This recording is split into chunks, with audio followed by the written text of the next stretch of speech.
Okay, everyone. We have a PowerPoint slideshow here. Just a couple of slides with some effects on them. We have a picture here, picture there, a text box which we've changed the shape around on quite a bit. But what we do have is a very plain white background. So I want to change that to have a nicer background. I'm going to right click and go to Format Background.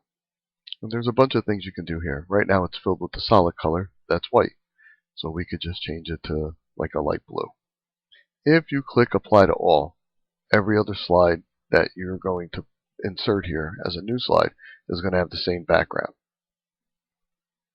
In fact, if I click Apply to All now, this white background's next slide here is going to have it as well. Okay, so I'm going to press Control Z to undo that because I don't want every slide in my slideshow to have the same background. So I'm just going to click Close. So this you should use sparingly. I guess it would be very good for people in a company if a corporation says, hey, all slideshows that we use to present to our customers must have this standard corporate looking background, that everybody uses that same thing. They click Apply to All once they set up their first one, and it always looks the same. But for a lot of people, they want different backgrounds, so we're just going to click Close. We don't only have to make it a color. We can go to Format Background and choose a gradient. Gradient just means it changes from one color to the next with some sort of features here. Is it vertical? Is it 90 degrees? Okay. How many positions to change from one to the other? Transparency. The higher you drag it, the more you can see through it. Almost like the lighter it makes it. I'm going to push that slider back. And then there's some built-in ones. Like if I was to choose this. Okay, so you notice it's got more than one stop. It's linear instead of radial or rectangular. Okay, if I click Close, you'll see the gradient there. And you might like them, you may not. Let's go on to the next thing you can do. You can do a picture texture fill. Textures, they give you some built-in textures. So if you were showing something with a bunch of, I don't know, something that had to do with water, if you want to have a background that's bubbles, that kind of goes nicely. Okay. But if you wanted to do a picture instead, which lots of people like to do, you can click on File and then choose Picture. So I'm going to choose this picture of the, actually let me choose Main Street and insert that. Okay, then I'm going to click on Close.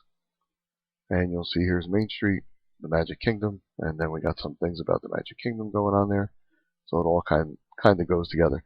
But this picture over here kind of blends in somewhat, especially the sky here with that other picture.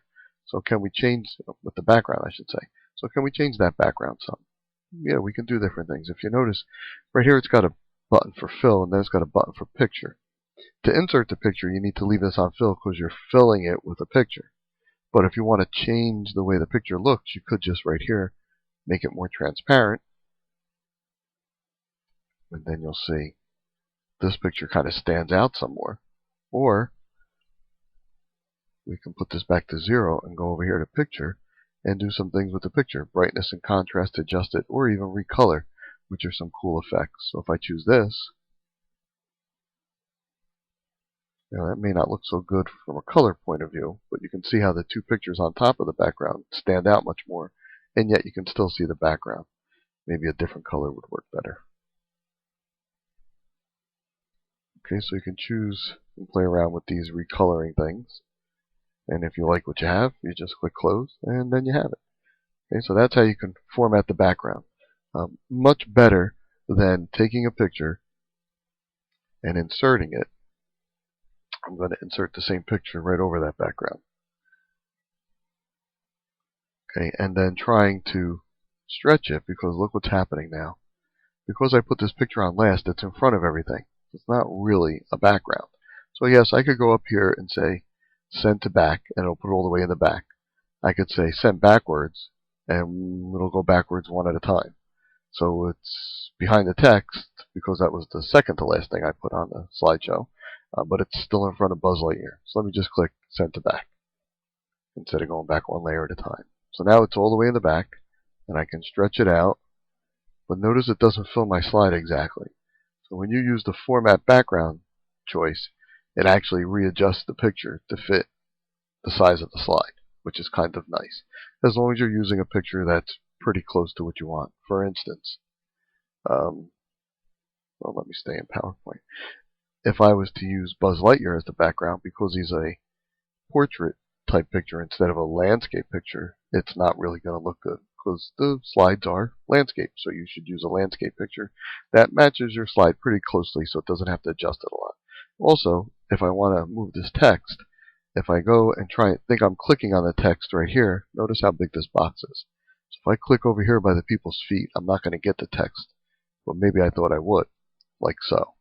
If I don't have anything selected and I go over here to choose a text box, think I'm grabbing it and I'm not, and I drag, I've just moved my background, or what I was hoping to be my background. So that could be rather annoying.